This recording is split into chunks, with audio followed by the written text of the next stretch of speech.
La última frontera de este mundo está dentro de nosotros mismos. El sistema nervioso humano hace posible todo lo que hacemos, todo lo que sabemos y todo lo que podemos experimentar. Su complejidad es inmensa y la tarea de estudiarlo y entenderlo empequeñece las exploraciones previas que nuestra especie ha emprendido hasta hoy. El cerebro es un gran enigma que genera multitud de leyendas. La humanidad aún está muy lejos de comprender cómo funciona, y cuando no sabemos cómo funciona algo, pues lo inventamos. De ahí los tantos mitos y creencias que comparten muchas personas, como eso de suponer que solo usamos un 10% de nuestro cerebro. ¿Hasta qué punto es cierto? Esta tarde en Mitos de la Salud, dialogamos sobre el funcionamiento del cerebro con Vivian García y una voz autorizada de la neurología en Cuba.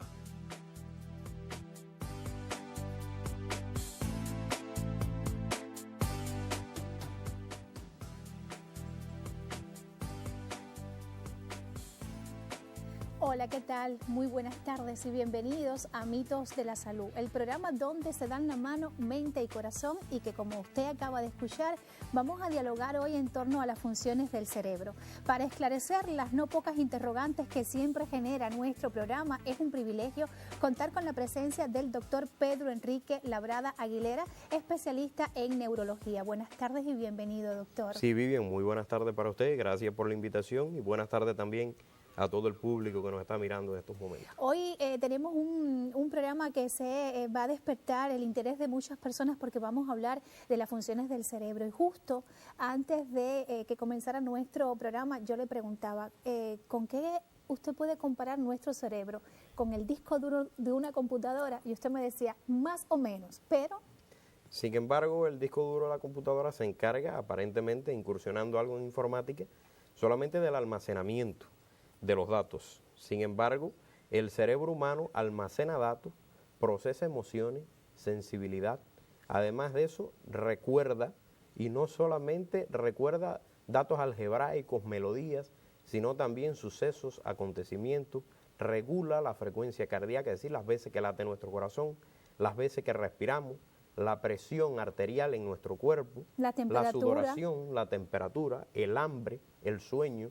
Es decir, el disco duro se nos quedaría un poco pequeño comparado con las funciones del cerebro. Imposible, yo creo que reproducir, ¿verdad?, un órgano tan vital como ese. Y desde el punto de vista científico, por ejemplo, cuando alguien le pregunta, ¿qué es el cerebro, doctor Labrada?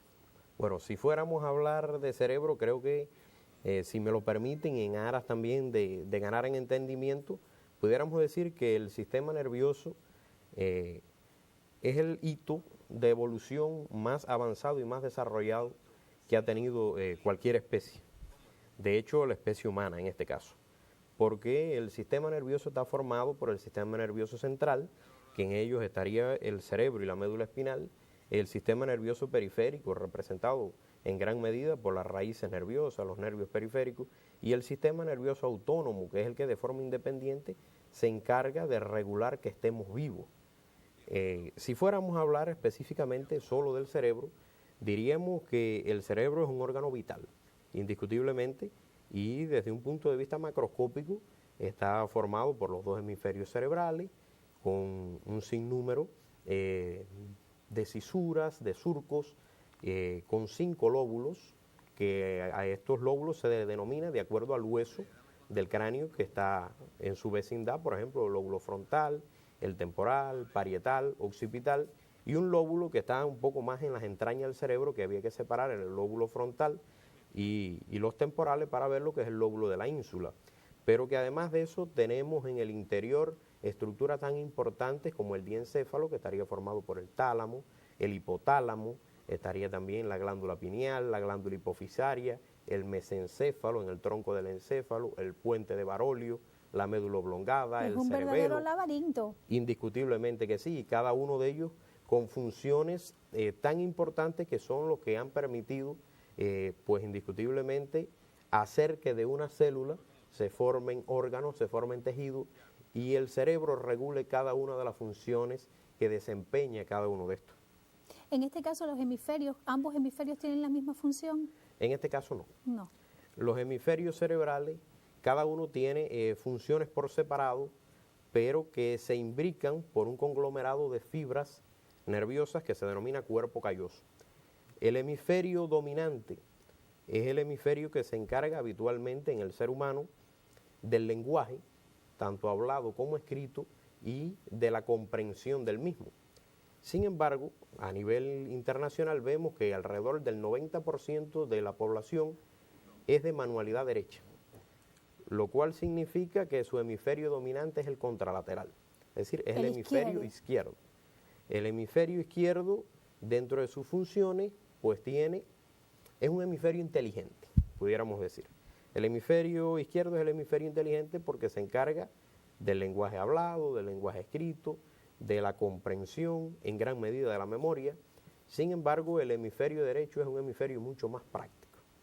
El hemisferio derecho se encarga de la praxis, es decir, del vestido, del calzado, del recordar melodías. Sin embargo, la interpreta el izquierdo, donde hay un poco más de complejidad en el caso de las personas con manualidad izquierda, porque la dominancia cerebral es casi siempre bilateral.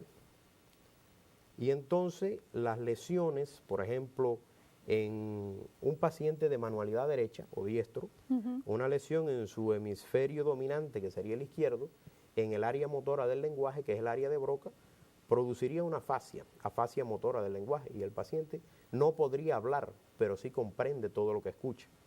Y en el caso de las personas de manualidad izquierda, esto no sucedería así. ¿Por qué? Porque se afectaría por lesiones en cualquiera de los dos hemisferios. Es muy interesante lo que usted nos estaba explicando. Ahora mismo yo creo que me da hasta motivo para hacer un programa de mitos de la salud y hablar también en torno a las funciones más específicas de ambos hemisferios. Pero le voy a pedir hacer una pequeña pausa en nuestra conversación, ¿le parece bien? ¿Cuáles son las funciones intelectuales o dónde se centran las funciones intelectuales de nuestro cerebro? ¿Descansa el cerebro durante el sueño? Tras estas interrogantes, ahora mismo está nuestra colega Bexy Segura Oro, que se encuentra desde exteriores. Yo le anuncio que estoy en vivo, que puede comunicarse con nosotros a través del teléfono 24 45 34 47 y que acá hoy dialogamos en torno a las funciones del cerebro. Sí, muchas gracias, Vivian. El saludo y la felicitación para todo nuestro colectivo y, por supuesto, también para los televidentes. Una vez más y en el nuevo año estoy con ustedes hoy para hablar sobre una de las partes más incógnitas de nuestro cuerpo, el cerebro. Por eso te invito y los invito a todos para que me acompañen en esta jornada. ¿Cree usted que el cerebro descansa durante el periodo de sueño? Bueno, yo pienso que sí, que puede descansar. Y eso está en dependencia de cómo hemos pasado el día. Si ha sido un día de mucho estrés, de mucho trabajo, entonces por la noche hay veces que, como decimos, nos dan un poquito de pesadilla y nos mantenemos no muy tranquilos. Pero si pasamos el día tranquilo, trabajando en condiciones favorables, en condiciones en que nuestro cerebro trabaja, pero a la vez está reposando, ¿ves? Todo es fructífero, pues por la noche podemos dormir bien. Yo pienso que mientras esté soñando, no hay descanso. Es como si estuviera todavía despierto. Según me han dicho, nunca descansa. Está en stand-by, pero no descansa. Descansa, el cerebro debe descansar. Mi opinión personal, porque yo no sé de salud nada, ¿ves? Pero mi opinión es que sí, que cuando dormimos descansa. Supongo, yo pienso que sí. No, yo pienso que no, que se mantiene despierto con menos funciones que las normales, pero sí se debe mantener. ¿Tienen idea de cuál es la función del sueño para nuestro cerebro? Y yo pienso que reposar, es decir, descansar para el próximo, para la actividad del día, ¿verdad? Según dicen, es para restaurar todas las funciones del cuerpo, ¿no? Descansar, que esté tranquilo, sin pensamiento ninguno, para que todo esté sin función ninguna. Y de esta manera, después de escuchar estas variadas opiniones, me estoy despidiendo, pero solicito que nos encontremos en un segundo contacto. Devuelvo la señal al estudio. Gracias, Bexy. Seguro vamos a establecer un nuevo contacto. Interesante estas opiniones, doctor. Dicen que uno pasa un tercio de nuestras vidas durmiendo y muchas personas no saben por qué ni para qué uno duerme tanto. Lo cierto es que todos dormimos. Los mamíferos duermen y también he leído que, por ejemplo, una rata que no duerme se deteriora progresivamente y muere antes de los 20 días. ¿Eso es cierto, doctor? Eso es correcto. Ahora, ¿descansa el cerebro mientras dormimos? Bueno, si fuéramos a hablar, el sueño es un conjunto y se denomina el proceso de sueño y vigilia. Sueño el momento en que dormimos y vigilia cuando estamos despiertos. Para esto hay unas estructuras en el tronco del encéfalo que se llama sistema reticular activador ascendente, que indiscutiblemente su nombre lo dice, activa las funciones de la corteza cerebral. Y el cerebro, en sentido general, los dos hemisferios cerebrales modulan esta actividad de iniciación. Pero el sueño conlleva a que tengamos un reposo. Ese reposo permite al cuerpo la reparación de una serie de afecciones o de lesiones que han ocurrido en el día, de noxas que hemos presentado, y lo cierto indiscutiblemente es que el sueño es necesario para el cerebro. Una sola razón: durante el sueño, una serie de células del sistema fagocítico del cerebro se encargan de recolectar el desecho entre las neuronas, que este desecho se llama, es una proteína denominada beta-amiloide. Esta proteína indiscutiblemente participa en el envejecimiento del cerebro y es la génesis de muchas enfermedades degenerativas, sobre todo la enfermedad de Alzheimer. Hoy por hoy se han concluido estudios, sobre todo estudios en la Universidad de Washington, en el cual se demostró que la disminución progresiva del sueño en un individuo participa y es un factor de riesgo desencadenante de la enfermedad de Alzheimer. Ahora, lo que quedaría por demostrar sería el proceso invertido. Claro. Es decir, si durmiendo se evita el la tiempo enfermedad adecuado, se logra evitar la enfermedad de Alzheimer. Ahora, pero ¿descansa o no descansa ese cerebro? Durante el sueño, como explicábamos, disminuye la actividad cerebral en una primera fase. Porque si fuéramos a hablar desde el punto de vista fisiológico, el sueño tiene dos etapas. Una etapa de sueño no REM y una etapa de sueño REM. Cuando hablamos de REM, estamos haciendo alusión a la sigla del inglés, que cuando se traduce sería un sueño con movimientos oculares rápidos. En la primera etapa del sueño, que sería un sueño superficial, la actividad cerebral disminuye. Si se fuera a registrar la actividad eléctrica, pues disminuye, y entonces este es el sueño en que cada una de sus fases, que son 4, en las primeras somos despertables. Sin embargo, cuando se pasa a una actividad de sueño REM, ya la actividad eléctrica del cerebro se hace un poco más desordenada y más activada, y entonces este es el sueño profundo en el cual los ojos se nos mueven de una forma que nosotros no podemos controlar ni tampoco sabemos, porque mientras estamos dormidos no tenemos conciencia de lo que está ocurriendo con nuestro cuerpo, pero en este proceso pues se fijan predominantemente la memoria de evocación y indiscutiblemente pueden aparecer los sueños. Entonces existe, digamos que un centro del sueño en el cerebro. Sí, cómo no. El sueño y el proceso de sueño y vigilia se regula desde el punto de vista neurológico y desde el punto de vista endocrino. Desde el punto de vista neurológico hablábamos del sistema reticular activador ascendente, que es una formación que está en el tronco del encéfalo, es un conglomerado reticular de una serie de neuronas que activan a la corteza cerebral, y entonces la corteza cerebral modula esta actividad. Y por el otro lado, el hipotálamo pues se encarga de procesar y de regular el proceso de sueño y vigilia. Una persona que ahora mismo esté compartiendo con nosotros el programa, reitero el número 2445-3447, que tenga, digamos que desvelos prolongados, ¿puede ser esto un síntoma a consultar con un neurólogo? Bueno, inicialmente lo que se debería de definir en cuanto a los trastornos del sueño, desde el punto de vista práctico, sería determinar si es un trastorno del sueño en el cual inicialmente cueste trabajo conciliar el sueño. Habitualmente nos apunta a trastornos de ansiedad. Sin embargo, cuando ocurren los desvelos en la madrugada, estaríamos hablando predominantemente de trastornos de depresión. Lo habitual, ¿qué sería? Bueno, primero, interconsultar al médico de cabecera. La importancia que tiene nuestra atención primaria de salud con el médico de familia.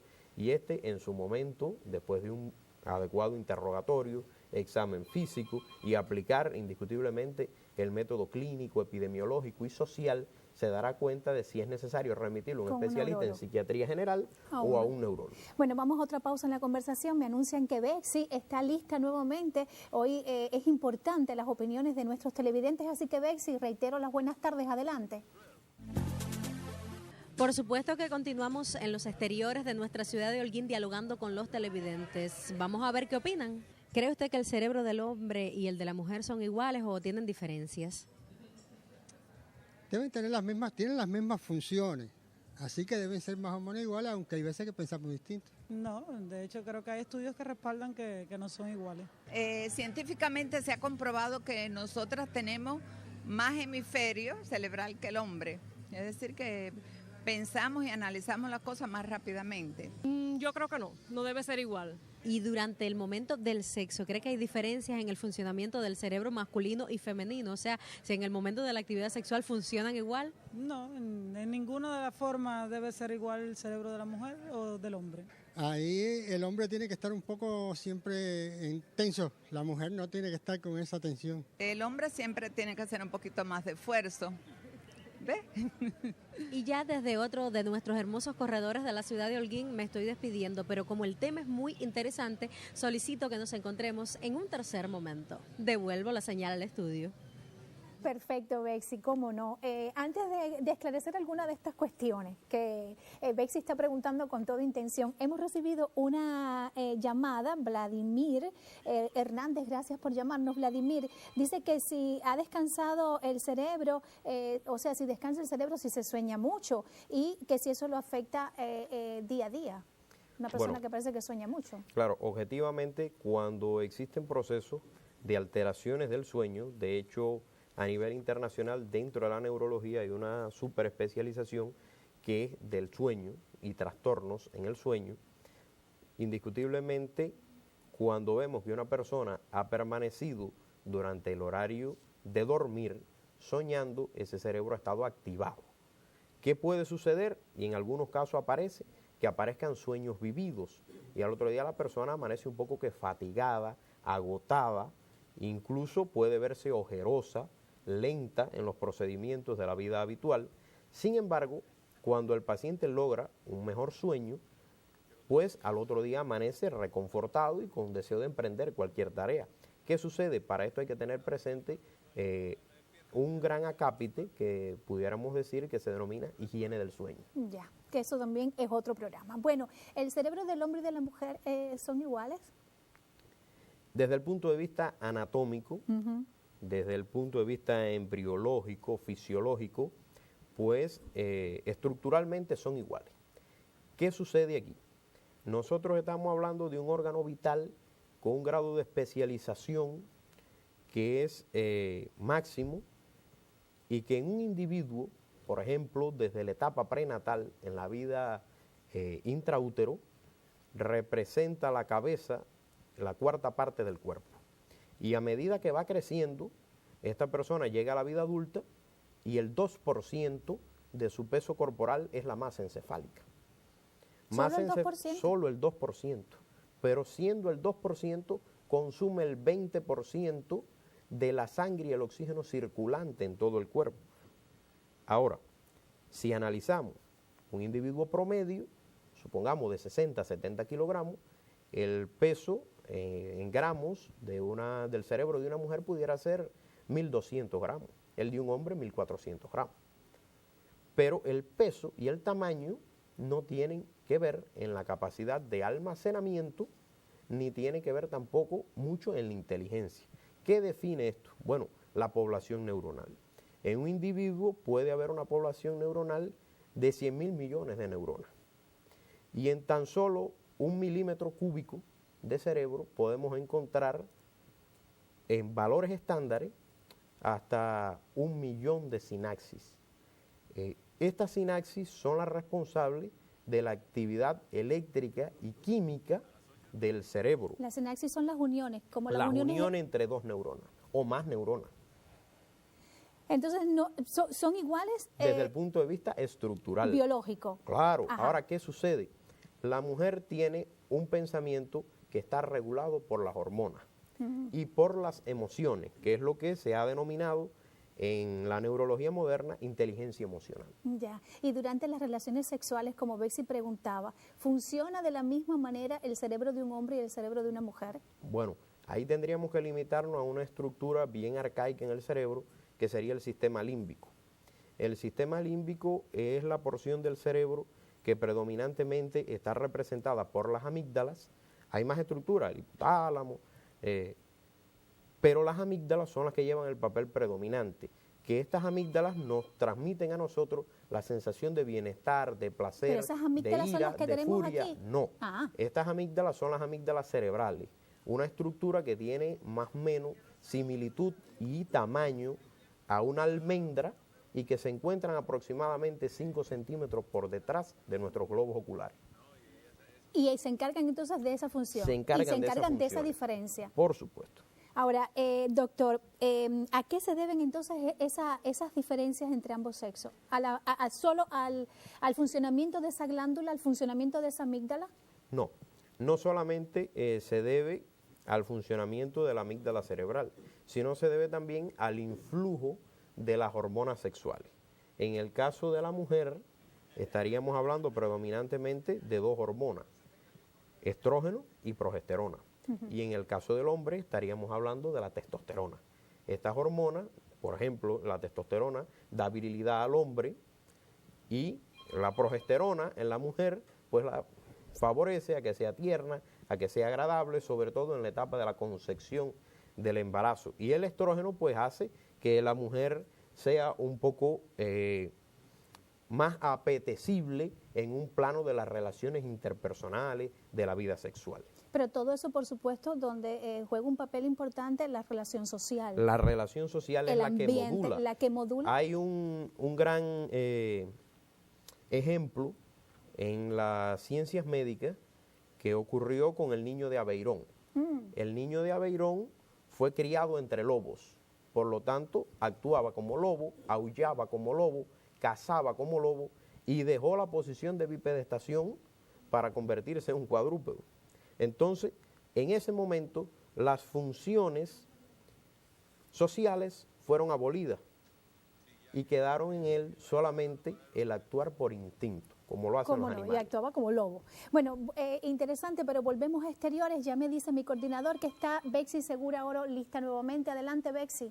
Y en este tercer contacto les propongo que desentrañemos con los televidentes algunos de los mitos relacionados con el cerebro humano. ¿Me acompañan? Existe un mito, ya para culminar, que dice que solamente usamos el 10% de nuestro cerebro. ¿Usted qué opina o qué ha escuchado? Yo pienso que sí, que usamos una parte nada más. Lo otro lo tenemos ahí de reserva que muchas veces nunca lo vamos a utilizar.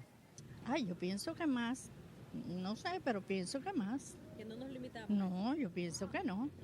No, yo pienso que constantemente el cerebro está en evolución, ¿ves? Escuchamos. Sí, es un mito. Existe un mito bastante generalizado que dice que los seres humanos solamente empleamos el 10% de nuestro cerebro. ¿Qué han escuchado sobre esto? No sé, no sabría decirte. Sí, he escuchado lo que tú dices, pero no sé afirmar si es verdad, si es mentira, no sé. No tengo criterio. No, nunca había escuchado sobre eso. Y con la promesa de volvernos a encontrar dentro de 7 días, el próximo jueves me estoy despidiendo. Gracias y pasen una excelente tarde. Bueno, solo usamos el 10% de nuestro cerebro, mito, realidad. Antes de desentrañar este mito, doctor, ¿qué pasa en nuestro cerebro cuando escuchamos música? A ver, brevemente. Bueno, si fuéramos a explicarlo, para la comprensión de la música y el entendimiento, inicialmente jugaría un rol importante el hemisferio derecho, específicamente el lóbulo temporal, que es donde se encuentra el área de Wernicke, que nos permite entender el lenguaje hablado y comprender la música. Si la música es agradable, ceda a la persona. Y si no es agradable. Si no es agradable, todo lo contrario, la altera. altera. Incluso se han hecho experimentos con animales las vacas, por ejemplo, productoras de leche, cuando se le pone música clásica instrumental, se incrementan los niveles de producción. Y si usted le pone una música que no es de su agrado o una música que los decibeles, es decir, el volumen es mucho más alto, disminuye considerablemente la producción láctea. Entonces nuestro cerebro se puede dañar si escuchamos, por ejemplo, con todo respeto, géneros como el reggaetón, que a veces generan la violencia de género, en fin, otras cuestiones, o sencillamente cuando estamos expuestos a mucho ruido. Más que hablar o cuestionar un determinado género musical, tendríamos que ver el volumen al cual se escucha. Y la contaminación por el ruido, indiscutiblemente, hoy por hoy está representando la contaminación acústica un problema y un flagelo del siglo XXI. Cómo no, hablando del sonido, hay un señor que nos ha llamado que plantea que su papá tiene 87 años, dice que mentalmente está bien, pero que los sonidos le molestan, pregunta por qué. Yo creo que esto es tema para otro programa, ¿verdad? Correcto. Y hay otra persona también que nos ha llamado porque a veces los sueños no se recuerdan al día siguiente. ¿Y qué opina también del dolor fantasma brevemente, doctor? Bueno, los sueños cuando no se recuerdan es porque estamos en una etapa de sueño profundo, en el cual el sistema reticular activador ascendente nos ha llevado a un sueño profundo, no se modula la actividad en los hemisferios cerebrales y a pesar de que hayan sido sueños muy agradables, no se pueden recordar al otro día. Y en el caso del dolor fantasma ocurre predominantemente cuando a un determinado paciente, por alguna razón, se le ha amputado el miembro y todavía en el área central de la sensibilidad que se localiza en el giro postcentral de los lóbulos parietales, específicamente del hemisferio dominante, se descarga la actividad eléctrica como si estuviera el miembro presente. Y siente dolor. Y siente dolor. Solo usamos el 10% de nuestro cerebro, doctor. ¿Eso es cierto, falso, un mito o una realidad? Bueno, más que hablar de que usemos el 10%, tendríamos que ver, en este caso, que nosotros utilizamos en cuanto a las funciones de almacenamiento, procesamiento estadístico, analítica, memoria, es posible que sí. Pero lo otro es que nuestro cerebro está utilizándose constantemente regulando la homeostasis, es decir, el equilibrio dentro de nuestro cuerpo, y si solamente utilizáramos el 10%, no nos hubiéramos civilizado nunca. Ha sido un gusto tenerlo en nuestro programa. Gracias, doctor Pedro Enrique Labrada. Espero contar con su presencia en próximas emisiones cuando de neurología conversemos en Mitos de la Salud. Muy buenas tardes. Próximamente este espacio abordará el tema de los anticonceptivos en la adolescencia. ¿Qué cuidados deben tenerse para no provocar daños a la salud? Encuentre respuestas a estas y otras preguntas en próximas emisiones de Mitos de la Salud, un programa donde se dan la mano, mente y corazón.